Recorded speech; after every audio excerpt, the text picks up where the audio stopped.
Hi, everybody. Today I'm going to talk to you about the three novels that I read: Soldier's Heart, Speak, and Simon versus the Homo sapiens Agenda.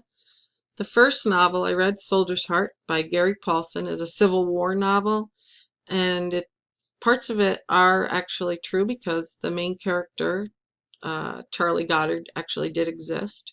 He's a 15-year-old boy who wants to fight in the Civil War, but he's not old enough to enlist, so he goes to the next town where nobody knows who he is and lies about his age and is allowed to sign up, and he's part of the 1st Minnesota Volunteers.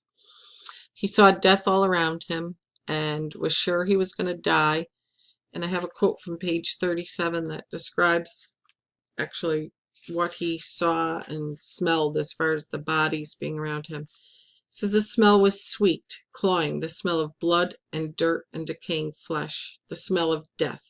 They had uniforms on, red flannel shirts, so he knew they were all Minnesota men, but the dead all looked alike, broken, like broken toys or dolls. So he experiences more than really a 15-year-old boy should, and that really affects him. He is wounded in the last battle, Gettysburg, but he doesn't die from his wounds there. He actually lives to be 23, but he suffers PTSD, which is during the Civil War was known as having a soldier's heart, also known as shell shock or battle fatigue in subsequent wars. He ended up dying at 23 from the wounds that he was inflicted with actually not healing properly, and from stress of the war, the PTSD. Great book to do cross-curricular with social studies. The reason I chose this book was because at the school I work at, our 7th grade uses this book as a cross-curricular between the social studies and English departments, and I hadn't read it, so I wanted to be able to discuss it with the 7th graders in ELA. So that's an excellent book. Easy to read, great for our struggling readers because, the chapters are short, so it's good. The book Speak by Laura Hall Sanderson takes place in Syracuse, New York. This is an important book to read. It deals with a girl, Melinda, who's entering 9th grade in a couple weeks, and she and her best friend Rachel go to a party. And Melinda drinks, she gets tipsy, and starts making out with an upperclassman guy, Andy Evans. And he gets rough with her and actually ends up raping her. She goes into the house and calls 911. The police come. She doesn't tell the police that she was raped. She doesn't tell any of the kids at the party that she was raped, but the police come, break the party up. Some kids end up getting arrested, and she ends up, instead of entering school, having a boyfriend or, happy to be connected with the kids in the high school, she's hated by everybody.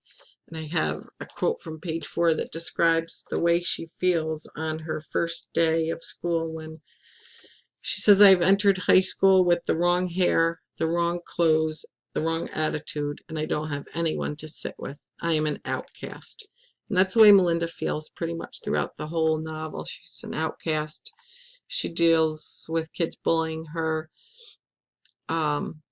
Really important themes in this book. She suffers from depression and anxiety. We have date rape, dating violence, loss of friendship, loneliness, fitting in. Really important thing to do, I feel, is to do a cross-curricular activity with the health class where speakers are brought in regarding dating violence and rape, date rape. Have the kids do research or like PowerPoint about the topic. Some parents might have issue with the sensitivity of the topic, but I think most would be very happy that the school's dealing with this topic with both boys and girls. Really important topic, and to have follow-up meetings with kids, have kids have access to the nurse or mental health professionals after the speakers and things if kids feel the need that they want to talk with them. A very important book. The next novel I read was Simon and the Homo Sapiens Agenda by Becky Albertalli. And this book is about a 16-year-old boy, Simon, who's gay. Nobody knows he's gay, his family or his friends. And he actually meets this guy on Tumblr, and they end up exchanging fake names, fake email accounts. Well, not fake email accounts, but with email accounts with fake names. And they start emailing each other, and they have quite a good bond. But by mistake, Simon leaves open his email account in the library, and a kid, Martin, takes a screenshot of the email exchanges between Simon and Blue, who is Simon's boyfriend, I guess, his email boyfriend. And Martin ends up blackmailing Simon. Martin wants to date a good friend of Simon's, Abby, and so Martin says, well, if you don't invite me to parties and to things where Abby's going to be, I'm going to reveal your secret and the whole world's going to really know who you are.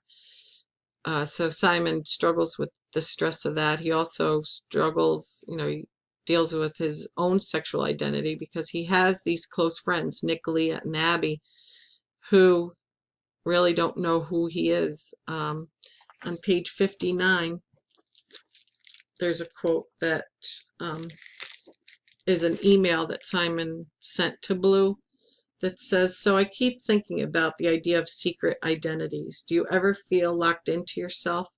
I'm not sure if I'm making sense here. I guess what I mean is that sometimes it seems like everyone knows who I am except me. But people really don't know who he is because he's not being truthful with his friends or his family about exactly who he is. So we deal with the themes of sexual identity, blackmail, friendship, acceptance, race, and also an important topic that could be brought into play here is internet safety. A great book. You really feel connected to the characters, and you really want. Simon ends up revealing himself to Blue, but there's a little bit of a mystery in who Blue is, and I thought, I just couldn't stop reading it because I couldn't wait to find out who Blue actually was, because he does go to the same school as Simon, so just kept me turning the pages. The film The Perks of Being a Wallflower was an excellent movie. I loved it. We have Charlie, Sam, and Patrick. Charlie's best friend committed suicide the year before in school, and Charlie suffered a breakdown as a result. And the kids really are a bit afraid of him. They stay away from him because they know that he suffered a breakdown. They know that his friend committed suicide, and they really just don't want to be around him. But boy Patrick is in his 9th grade shop class because he keeps failing 9th grade shop. And Patrick and Sam end up befriending Charlie. And one quote from the movie that I really loved was that when Charlie said, I feel infinite. He feels happy. He feels, great that he's got friends. Charlie also suffered the loss of his favorite aunt, and she sexually abused him. And right after she did that, she actually died in a car crash. So Charlie deals with the guilt that he feels responsible for his aunt's death. Important themes here: mental illness, sexual abuse, drugs, alcohol, sexual identity, loss, love, friendship, suicide. Really a plethora of themes. Some parents might have a problem with this because of the sensitivity of a lot of the topics and the drug and alcohol use, so it would need to be something that was that's talked about and probably gotten permission to watch. Great movie though. Really feel so connected to the teenagers, and you just really want to be part of them. Sam says to Charlie, welcome to the island of misfits. And they are misfits, but they're great misfits because they all really support each other and love each other. And it's a great movie. Talk to you soon. Bye.